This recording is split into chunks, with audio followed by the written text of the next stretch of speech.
Okey, baik. Assalamualaikum warahmatullahi wabarakatuh. Bertemu lagi kita dalam video kali ini. Okey, jadi seperti biasa, semoga setiap apa yang saya kongsikan dalam video pembelajaran ini boleh memberi manfaat kepada semua. Okey, jadi pada minggu yang lepas, kita telah belajar berkenaan dengan perkembangan seni visual di negara kita. Okey, jadi untuk dalam video ini kita akan meneroka ataupun belajar bidang baharu, iaitu bidang bahasa seni visual. Okey, jadi jangan ke mana-mana, kita layan dahulu intro ini. Okey, jadi baik. Assalamualaikum warahmatullahi wabarakatuh. Okey, apa yang saya harapkan, semoga setiap penonton ataupun pelajar-pelajar tingkatan 1 khususnya, semoga anda semua berada dalam keadaan yang sihat. Okey, jadi dalam pembelajaran video kali ini kita akan belajar berkenaan dengan bidang bahasa seni visual. Okey, jadi apakah sebenarnya yang dikatakan dengan bahasa seni visual? Okey, bahasa seni visual terbahagi kepada dua. Okey, kalau ikut dalam buku teks kamu ni, okey, dia terbahagi kepada dua. Okey, iaitu yang pertama sekali unsur seni. Okey, iaitu unsur seni. Yang kedua prinsip rekaan. Okey, jadi di antara dua ni dia ada penerangan dia masing-masing. Namun untuk dalam pembelajaran kali ini kita akan melihat unsur seni sahaja. Kita akan pergi satu demi satu. Okey, apakah yang dikatakan dengan unsur seni? Terdapat beberapa contoh yang diberikan. Yang pertama garisan, yang kedua rupa, yang ketiga bentuk, jalinan, ruang dan juga warna. Okey, jadi dalam pembelajaran kali ini kita akan pergi satu dahulu, iaitu garisan. Okey, jadi mari kita tengok apakah sebenarnya yang dikatakan dengan garisan. Okey, garisan. Okey, garisan. Okey, cuba anda lihat di sekeliling anda. Okey, dapatkah anda melihat garisan? Ya, sudah pasti kita mesti dapat melihat garisan. Okey, sudah pasti dia dalam buku teks ni dia bagi tahu juga, sudah pasti banyak garisan di sekeliling anda yang dapat dilihat dengan jelas, seperti dawai, daun, macam-macam lagi. Kalau macam sekarang ni saya ada komputer di depan. Okey, di depan ni pun terdapat banyak garisan dan jenis-jenis garisan pun terdapat banyak juga.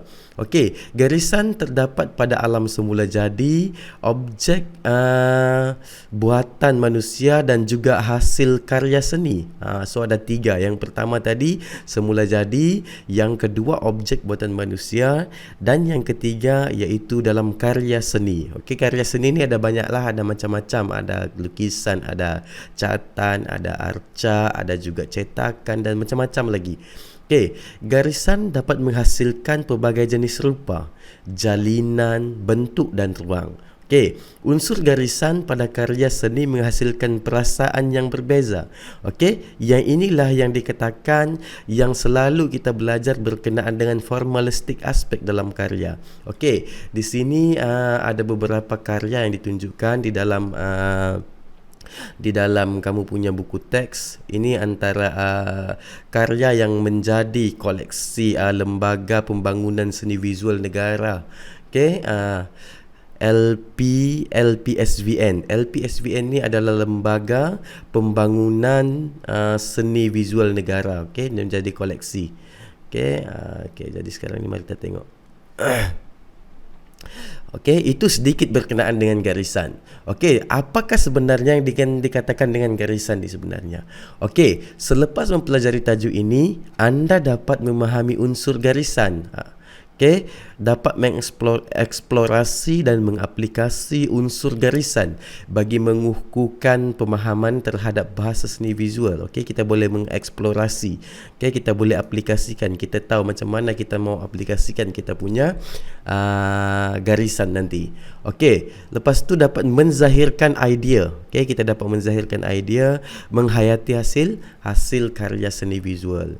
Okey, jadi mari kita tengok apakah sebenarnya yang dikatakan dengan garisan.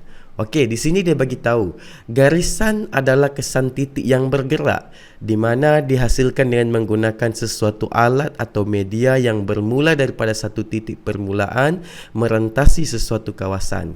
Okey, itu yang dikatakan dengan garisan. Okey, makna kata, okey, mari kita tengok. Saya buat sedikit visual untuk supaya mudah lagi difahami. Okey. Okey, kita belajar berkenaan dengan garisan. Okey. Garisan. Okey, jadi garisan sebenarnya merupakan sambungan satu titik ke satu titik yang lain. Okey, ini yang dikatakan dengan garisan. Okey, boleh juga garisan tidak semestinya dia seperti dalam visual yang ada ni. Okey, di visual yang kamu tengah tengok sekarang ni, dia tidak semestinya lurus. Okey, boleh jadi juga garisan dia beralun sini. Dia beralun. Okey, boleh jadi juga dia beralun ataupun putus-putus. Okey, garisan putus-putus. Okay, lebih kurang gitulah. Garisan ni tidak seberapa sempurna sebab kita menggunakan tablet ni, dia jadi satu benda yang kita kena explore selalu, kita kena belajar selalu. Okey, jadi insya-Allah kita akan cuba betulkan setiap kelemahan ni. Okey, ini yang dikatakan dengan garisan. Jadi dia kena ada cantuman satu titik ke satu titik yang lain. Okey, dia kena ada cantuman. So ada dua titik lah. Okey. Itu yang dikatakan dengan garisan. Okey, di dalam buku teks pula dia terangkan terdapat beberapa jenis garisan. Okey, beberapa jenis garisan. Antara garisan yang ada, yang pertama sekali garisan nipis. Okey, ini garisan nipis. Okey, ini ada contoh garisan nipis lah. Okey, garisan nipis ni termasuklah garisan beralun tadi, zigzag kan. Kalau sekiranya kita buat dia nipis. Boleh juga kita katakan garisan tebal, zigzag. Boleh. Okey, yang ini garisan tebal. Okey, contoh garisan tebal. Okey, contoh yang ketiga garisan bersudut. Okey, termasuklah garisan bersudut. Yang ini petak-petak ni. Lepas tu garisan yang bergigi macam ni, bergerigi ataupun zigzag pun boleh juga. Okey.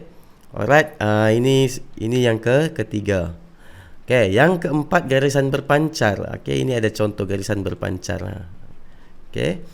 Okey, garisan putus-putus, garisan melengkung, garisan berlingkar, garisan beralun. So, ada 8 semua jenis garisan.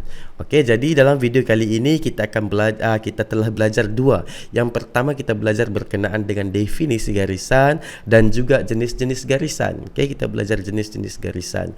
Okey, jadi kita cuba buat kesimpulan ataupun rumusan sedikit berkenaan dengan pembelajaran kita hari ini.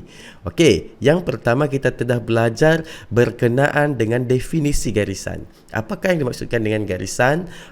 Okey, seperti contoh tadi, okey, garisan adalah sambungan satu titik ke satu titik yang lain. Okey, satu titik ke satu titik yang lain. Okey, dia kena bercantum di antara dua titik. Okey, sama ada garis tu garis lurus, melengkung dan sebagainya. Iaitu yang penting dia berkaitan dengan sambungan satu titik dengan satu titik yang lain tadi. Okey, barulah dapat membentuk garisan. Okey, seterusnya kita juga belajar berkenaan dengan jenis-jenis garisan. Yang pertama, kita belajar jenis garisan nipis.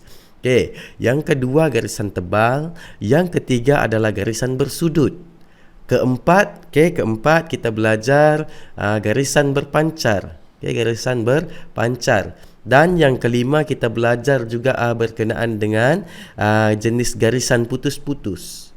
Okey, garisan melengkung, garisan berlingkar dan juga garisan beralun. Okey, jadi jangan lupa sekiranya ada soalan boleh tinggalkan komen anda di ruangan di bawah. Okey, kita sambung pembelajaran kita pada minggu ataupun pada video yang seterusnya. Jangan lupa like, komen dan subscribe channel video ini. Sekian, terima kasih dan assalamualaikum warahmatullahi wabarakatuh.